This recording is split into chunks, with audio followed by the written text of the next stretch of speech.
Kapteni roll minu jaoks midagi uut väga ei toonud, peamine oli meeskonna vaimu üleval hoidmine ja mingisuguse info edastamine, mis tuli siis kõrgemalt. Põhiturniiri võtaks kokku pigem positiivselt, kuigi oli ka negatiivseid, näiteks kodus siin Keilale ja võõrsil võib-olla Ogre, mida oleks tahtnud kindlalt võita ja kindlasti ka võõrsil Läti ülikool.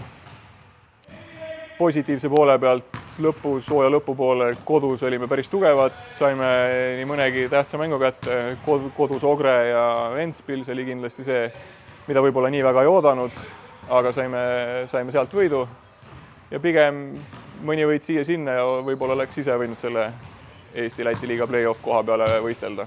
Pigem võiks rahule jääda.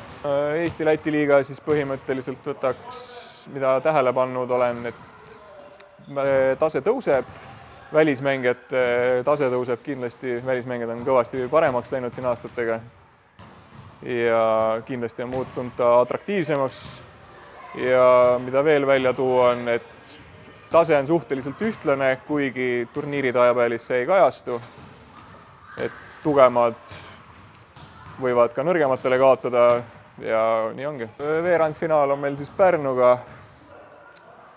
Kõige rohkem peaksime praegu ettevalmistusperioodil siis vaeva nägema meeskondliku kaitse, meeskondliku rünnakuga, põhimõtteliselt eelkõige ka viskamisega, sest me kõik teame, et kui sisse ei viska, siis mängu võita ei saa.